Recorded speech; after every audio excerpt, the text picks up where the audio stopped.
Dear fellow participants, let me take the opportunity to say hello to everybody and express my hope that next year we will be able to get to know one another in real life. As the pandemic of COVID-19 has deprived us from the need we humans feel to socialize, and after all, Aristotle has expressed the statement that human is by nature a social and political animal. And by that, let me connect my thought to the presentation I will do today to the topic Economic Life and its Evolution, the case of Aristotle. Well, according to Aristotle, man is not only a political animal, but also an economic. Particular scientific disciplines investigate these two basic properties. Politics deal with the status of man as a political animal. The science that refers to the economic life of man has as special objects the possessive and mainly the economic. The first includes the phenomena related to the finding of the necessities of life. The second, the phenomena that result from the use in the individual economies of the goods offered by the property.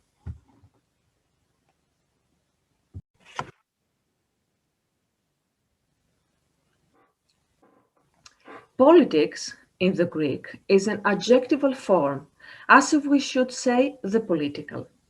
What is the noun which it implies?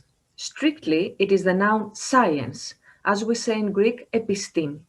But sciences may be, in Aristotle's view, practical as well as theoretical. And since the science of politics is largely practical, we may say that political implies the noun art or capacity. That means τέχνη ή δυναμική, no less than it implies the noun science. In a word, it implies both. Politics is the scientific study of the polis and of all things political, with a view to political action or the proper exercise of the political art. In Aristotle, possession seems to be contrasted by Aristotle in simple possessive to financial possessive.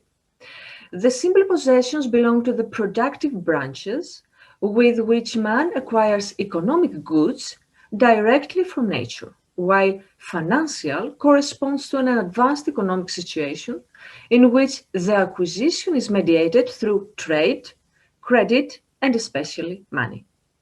In particular, simple possessiveness presupposes underdeveloped economic conditions and corresponds to the so-called natural economy. In it, Aristotle distinguishes various economic lives: the nomadic, the fishic, and the agricultural. Not every financial life is really clearly and completely separate from the others.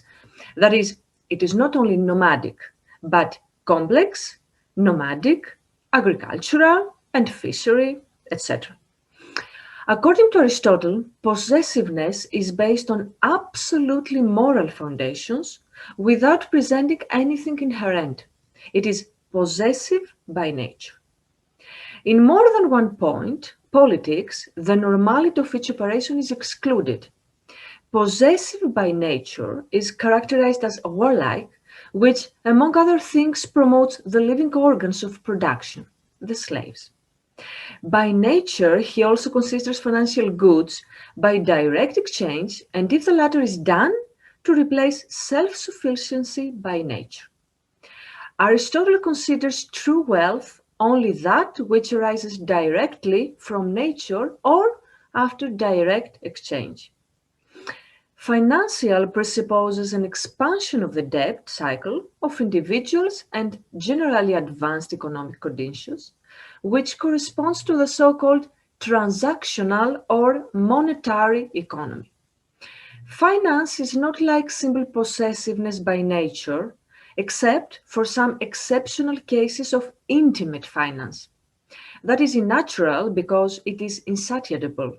It leads to greed and seeks unlimited wealth.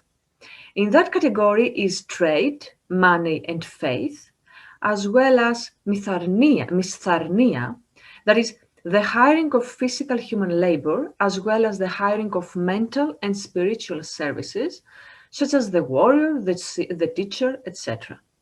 The latter is particularly reprehensible.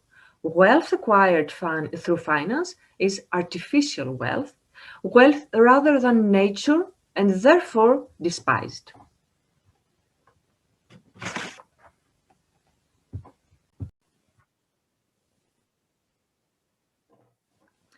Aristotle also tolerates money as well as trade when used solely to facilitate transactions. Otherwise, money is to be despised when it is diverted from its destination and in particular when it facilitates speculation and greed. Aristotle deals with great interest and to a great extent in politics about the origin of money and the economic need that gradually imposed it on the various societies. In trade, he says, an equation between unequal things must be sought, and the means to that end is money. Without it, neither exchange nor society is possible. Also, the evolution of money into currency is extensively mentioned. For example, the money that the state introduces as a mandatory means of payment.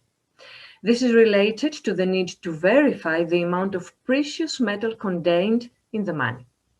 In particular, Aristotle seems to have knowledge of the various properties of money, and in particular of the property of the common medium of exchange, the common measure of values, and in a way, the means of representation and presentation of values.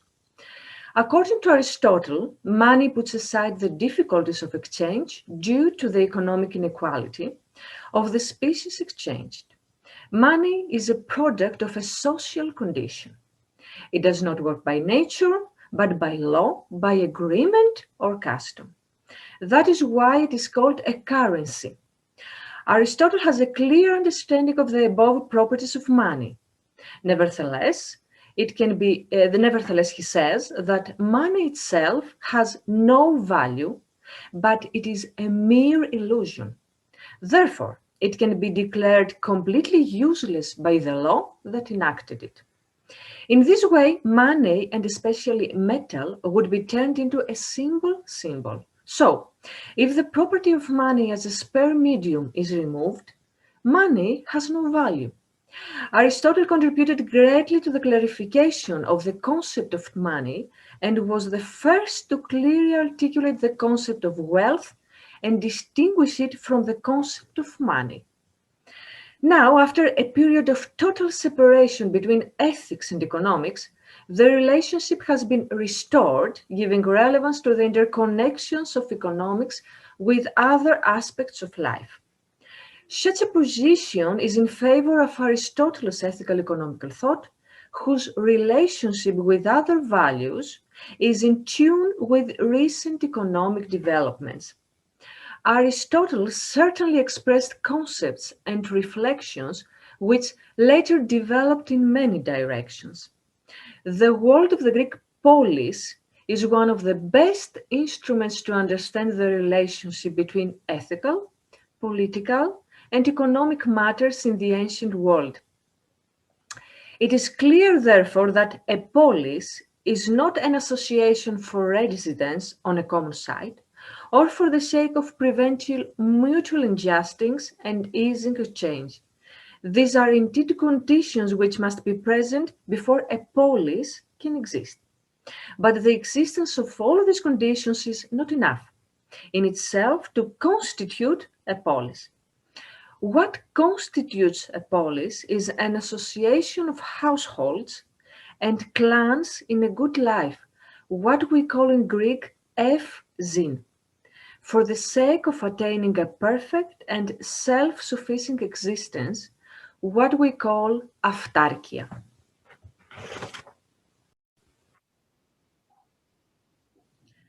Aristotle's money first is referred in Nicomachia, Book 5.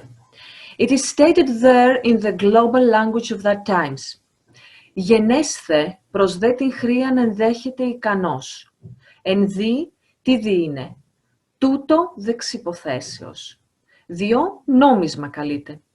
Τούτο γάρ πάντα ποιησίμετρα. Μετρείται γάρ πάντα νομίσματι.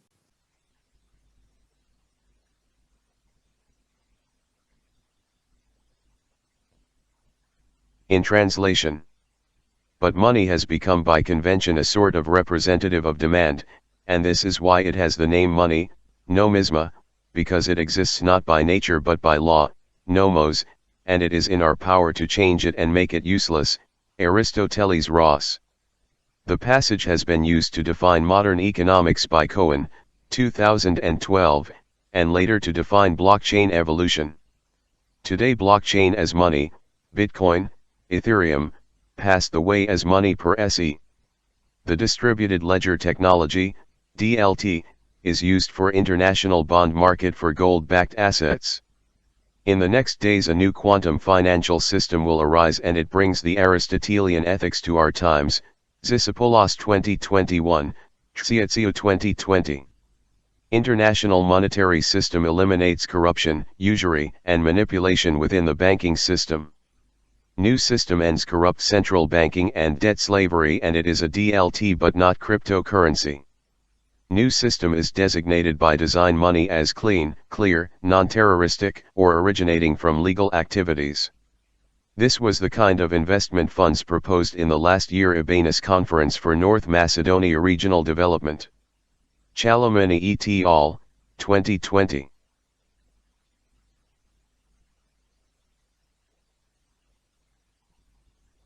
Let me finish my presentation by saying that according to Aristotle, wealth is not allowed to be the purpose of human actions, but only the means to an end, which is the good life, what we call in Greek eudaimonia. There is a limit to every art as far as the number of instruments is concerned for its exercise. So, there must be a limit to the number of instruments for the exercise of the good life, which likens it to art. Given that the organs are the goods that consist wealth, it follows that wealth must have a limit.